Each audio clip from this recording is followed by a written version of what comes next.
Friends, I am happy to welcome everyone who is with us, everyone who joins in watching this video. You are at the News Factory. My name is Yuri Bibik. My guest is Ilya Panomar. Hello, Ilya, glad to see you. Good day. Thank you very much for being with us. Donald Trump reacted to what happened in Poland today, literally just before the start of the recording of this interview. And he wrote the following on his social networks. What's wrong with Russia, which violated Polish airspace with drones? Well, here it is. Well, others there translate. Ho, how like it started, like, yes, here, well, here it started, like that. That I did not understand what he wanted to say. Did you understand? No, that is, it is not yet clear. That is, well, he always tries to play such a game that he always knew everything better than everyone else. He always foresaw everything there. He always acted, which means it was right. I think that this is precisely because of this, that is, while he is deciding what to actually do, he will just do it, so it looks like this, so everything is going according to plan, yes. But in fact the situation is shitty. And we see that NATO has not made any decisive declarations regarding Poland, in fact, which the Kremlin was clearly counting on. And even individual countries, well, they said almost nothing. There is Latvia and Ukraine, right? So, who, then, managed to say something concrete at the moment when you and I are writing this? I think that there will probably be more, but the fact that it hasn't appeared yet means that they are seriously thinking about this topic, right? This is what, well, in theory, what happened. The reaction there is instantaneous, right? That is, we were attacked and we are ready to defend ourselves, right? That is, it didn't go any further, well, thank God, but immediately say that if we are attacked, then we will defend ourselves both one for all and all for one. Actually, the main principle of NATO, the fact that this did not happen, proves that the Kremlin correctly calculates that if, after some kind of conditional truce in Ukraine, they attack Lithuania and Poland there, then there will be no fifth articles of collective self-defense. And why is NATO behaving like this? After all, they must surely report that this is a manifestation of their weakness. Are you behaving like that? After all, you are giving the trump card to the EMU. Yes, damn it, sir. What else can I say? I apologize for my French, but that is, well, there is absolutely nothing more to say on this topic, yes. People have spoiled everything, especially these liberal governments, yes, they are absolutely not about any kind of confrontation. Here they are about a quiet, calm life, earning money, yes, they're, well, absolutely not about the struggle. And who again reacts? First of all, the conservative forces react, which are not there, that is, in the captivity of this, somehow, how to make it so that everything would be fine and we would have nothing for it.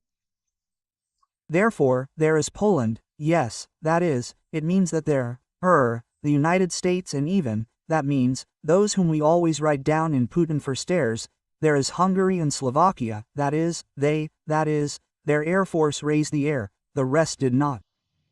Yes. But what will happen next? That is, what changes this situation? And what do you think? Was all this coordinated with Lukashenko? Because, as far as I understand, these Shaheds, or at least most of them, flew through the territory of Belarus to Poland. Well, I don't think that anyone asked Alexander Ryhorovich in this sense. I really doubt it in this sense. That's it, and even if they asked, it was in such a format that it was impossible to refuse. That's why I think that this, well, it's definitely not worth exaggerating this factor. Of course, it is important and useful for Putin to tie Belarus into this story, again, so that he does not have room for retreat, because Lukashenko, as is known, is still an ally, and he will definitely be shaken there at the first blow. That's it, and all this is well understood in Moscow. Well, that's why it was more difficult for him to do it, and then you see there, you know, he started talking to the cell there, they should release political prisoners, that is, let him sit. Is it possible to say that Putin somehow achieved two goals with this blow? First, Two goals, right? The first is a reaction, or rather, its absence, that is, a manifestation of weakness. Aha, okay, we understand how it all works. And the second story is efficiency, because, if you believe the polls, Tusk shot down 4 out of 19 drones. What the hell is NATO shooting down, raising Ilya, all the aviation there? Yes, F-15, F-16, F-35. Several countries did this. Holland, Poland, plus some more. Shahed, Naiskanders, Oreshniki, and Koshki there. These were Shaheds. Well, sort of. And the second goal is to show that they are not capable of anything at all. That is, this is a paper tiger? Yes, paper tiger. Is this a surprise for you? No, for me. That's it. And, well, unfortunately, speaking with the Poles, with the military circles there, I can say that, despite all the huge expenses for defense, well, compared to other countries in Europe, and the Poles really pay a lot of attention there, that is, in the military sphere, they have a lot of work to do.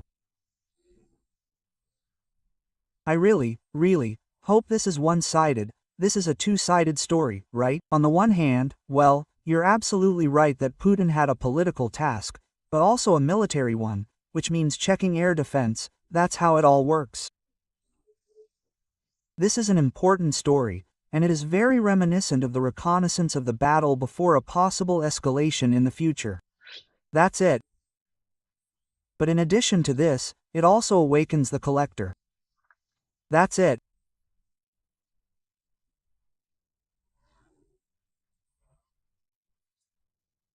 That is, I have no doubt that Polish society is now, well, at least slightly shaken, because if before it was possible to reassure oneself that, well, one missile flew there, well, this is, of course, a coincidence, yes, there was even a S-300 rocket that flew there, well, that is, 20 deflections were deliberately launched there.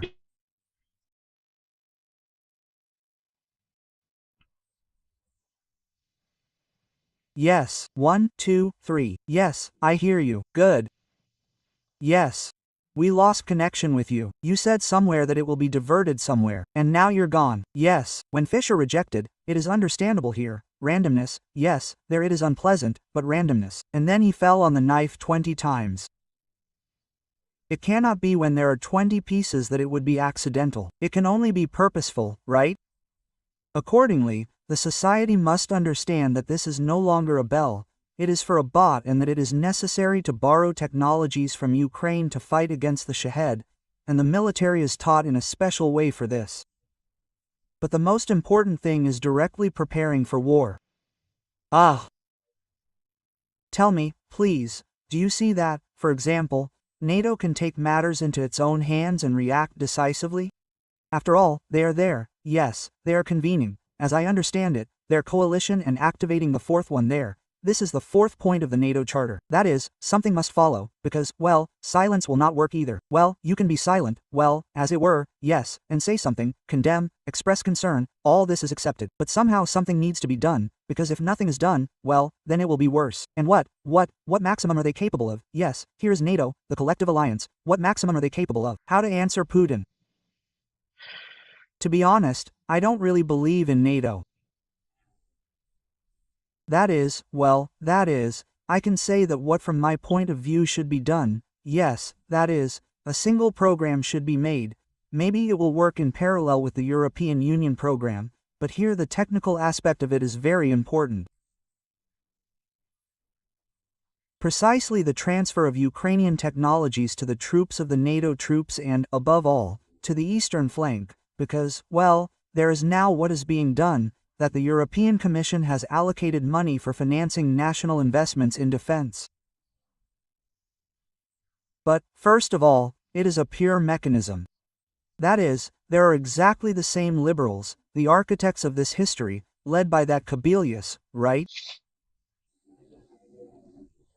So, they did it in such a way that it is debt financing of national governments, reimbursing this national government for 85% of the costs that they themselves will already make in defense programs. Therefore, as a result, firstly, the coordinated scientific technical military technical policy of the European Union does not develop, because this program does not provide for it. Second, national governments still have to find the money. And if the Poles, for example, can find enough money in the budget, Lithuanians or Latvians are not capable of this. They will strain to the maximum there, but it will be small money. And in this case, just here, it is rather necessary that the rich countries finance the victorious countries, because it is the Baltic countries that are primarily the object of attack, right? That is, there is no question in proportion to the country's opportunities, right? And here it is an all-European task to strengthen the eastern flank as much as possible. This is not happening at the moment. And in principle, this could be leveled with the help of NATO, right? That is, since there is a single European command, yes, then, accordingly, within the framework of this command, it would be possible to build a single scientific and technical policy that coordinates, for example, targeted purchases of anti-mining technologies in Ukraine, there, for example, yes, that is, there are means of RAP that Ukraine has also developed. Here, in Europe, in this area, there are strong developments, unlike drones. It means everything is fine here, but it's still cheaper here, right? That is, it is a question not only directly of purchases, but also of people. In Ukraine, there are now more than 1 million people who retired after serving in the army. And these people could be hired as consultants and trainers quite easily.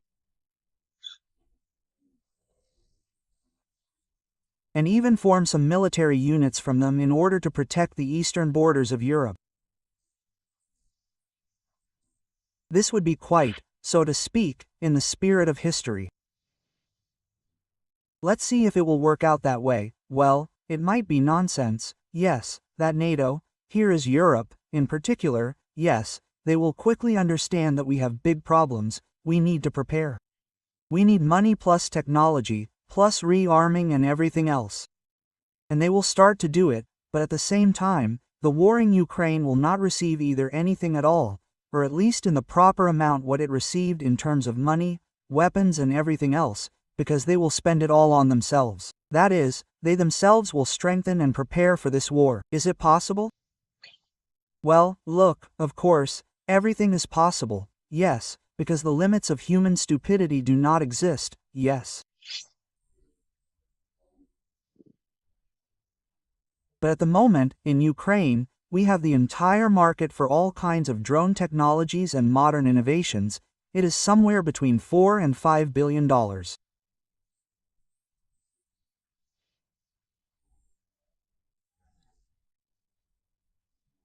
The SAFE program is only European for these very reforms that I talked about. Debt financing 150. The total amount of expenses that von der Leyen talked about is 800. Well, this is very small money compared to what they are even ready to spend, yes, that is, on this story, which means that after such events, these figures can still grow, accordingly. Therefore, I think that the problem here is not money, yes, and just the opposite. Well, I say, if people act sensibly and if this whole story is built correctly, then on the contrary, this is the situation, because if they had invested money in order to increase Ukrainian production and increase the amount of supplied Ukrainian technologies, they would have received a large return at home for a small amount of money. Yes, and therefore it would be, on the contrary, more effective. Another thing is that this is reasonable, but politicians, especially bureaucrats, do not always act reasonably, as we understand it, right? That is, they very often act within the framework of political restrictions. And, of course, to guarantee that some people, including those paid from Moscow, I will say right here, well, more useful idiots in this sense will not start shouting about why we give money to Ukraine. If we ourselves need to give it to Ukraine.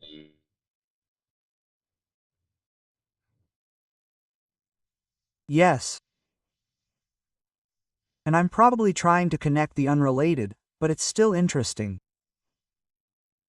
What do you think? And this attack on Poland, was it coordinated? Yes, with Sidimpin. Unlikely. Well, I don't know. That is, well, I can't imagine such a degree of intimacy between Putin and Xi, that he would agree on such things. I think not. Although, well, I'll say it again, that is, we never know this, I think it's true, but it doesn't fit into my picture of the world. There is no information, of course. Then it is interesting how China can react. He will condemn, he will remain silent, as now, because, well, quite a lot of time has passed, and the Chinese seem to have said nothing. They won't say, well, why is he talking? No, well, the problem is that China has a very comfortable position, and for them such agreements would be a very uncomfortable story, yes, because it makes them a party, yes, it transfers part of the responsibility to them, yes. That is, I do not think that you should have been satisfied if Putin came to him to coordinate with similar things, yes, because he agreed, and then something went wrong with him, and he will come to you and say, dude, you and I are kind of together, right? That is, help now, and he doesn't really need it, because China wins in any case. Does NATO win, and it's good for China?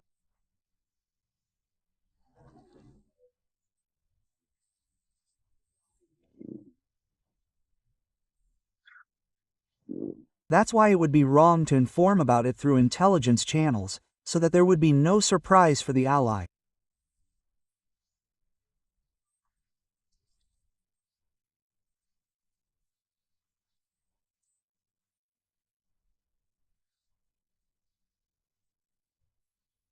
I'm going to do something the way you see it.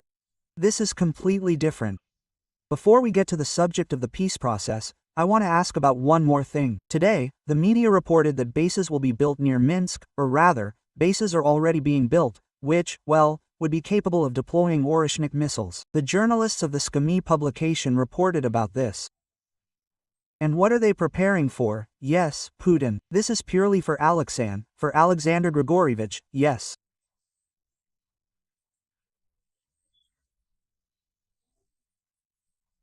But I will say once again that Putin needs Lukashenko to do the most. On the other hand, Alexander wants to show the world that he has a nuclear weapon on his territory, and so on, so that there is a nuclear state in Moscow, and so on.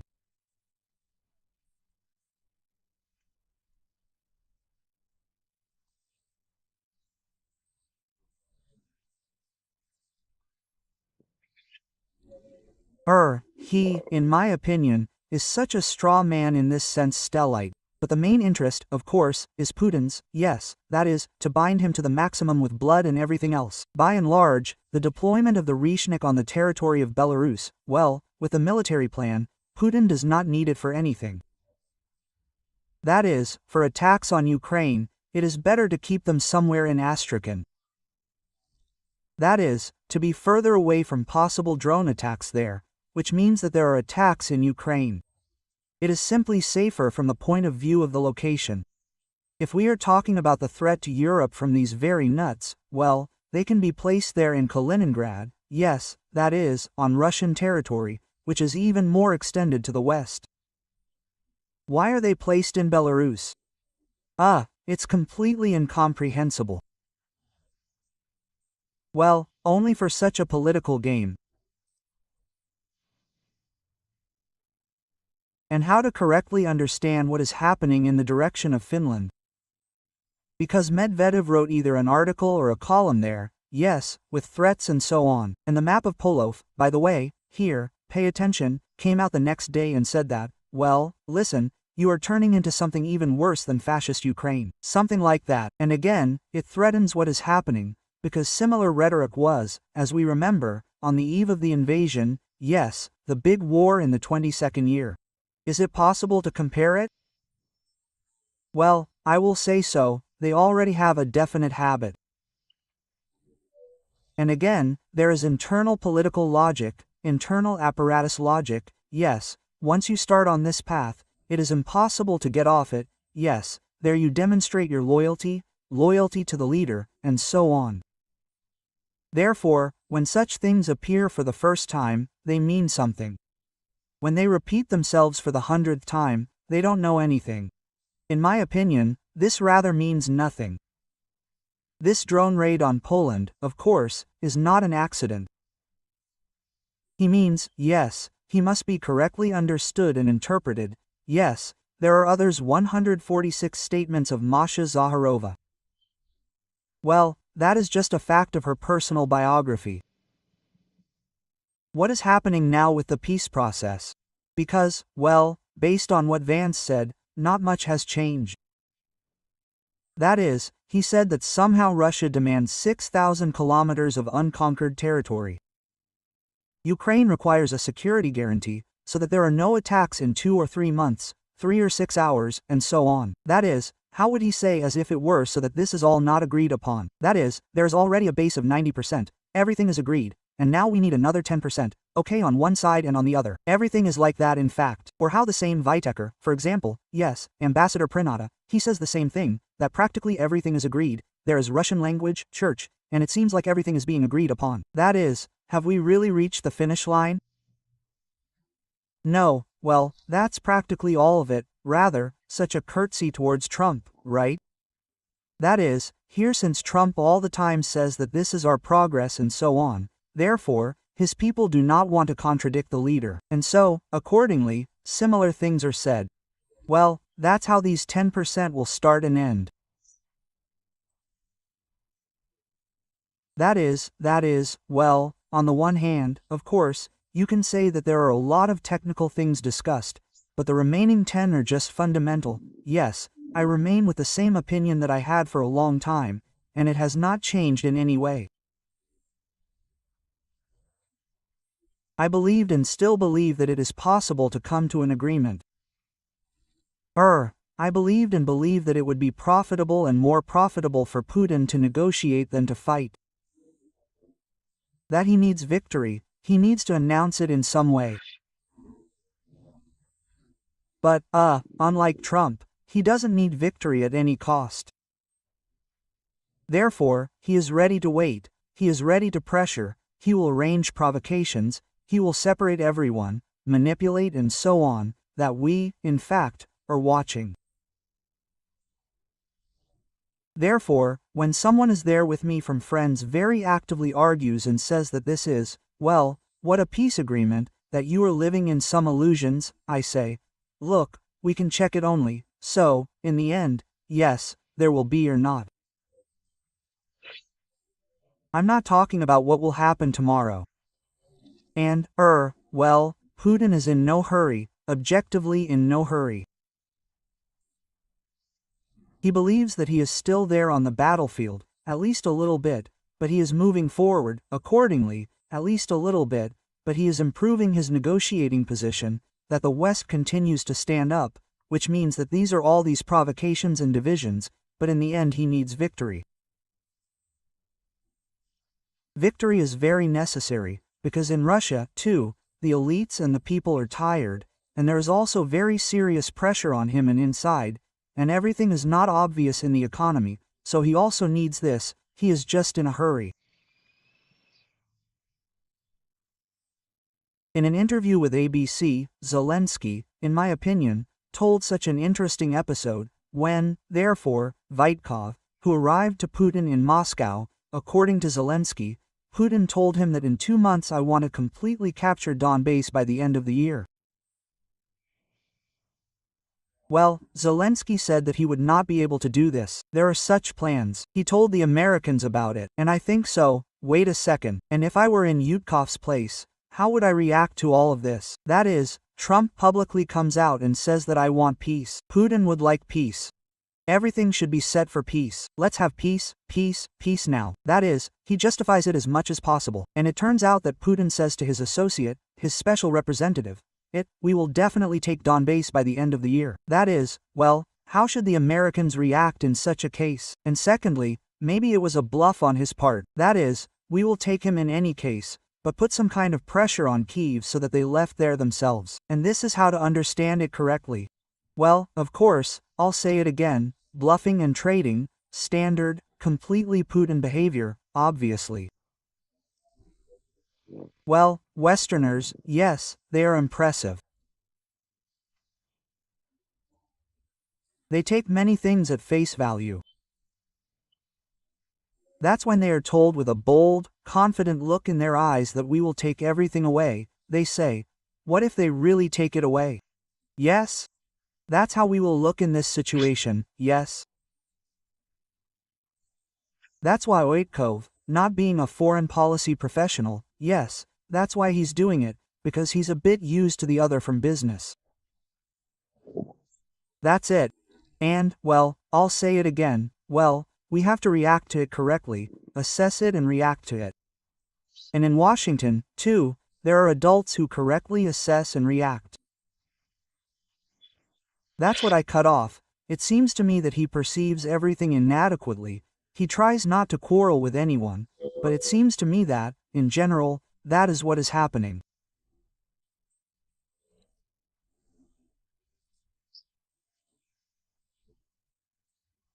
And, it seems to me, that everything is completely understandable. He still has his own motivation, and so on. He really wants to bring the situation to light. Boundaries between Russia and Ukraine, believes that it is simply unimportant, that it does not play any role, yes, and they perceive it only as a factor of foreign policy, yes, that if we move the border here, it will be possible to sell it to Ukrainian society, but if we move it here, then not. That's how he looks at it. I understand correctly, Ilya, that everything will be understood through the peace process? In the spring, right? Because it's like autumn, well, then the next company probably starts. That is, now that the task is to take Donbass from them, yes, to occupy Donbass completely. If it is not possible to do this, then he sits down with the conditions that are already grounded, yes, or he does not sit down, he will go to the end to take Donbass for sure, because he needs victory, he will announce it however he needs to. Well, I believe that the season of active hostilities is dying down, yes, we will soon begin to unravel there, it will be more difficult.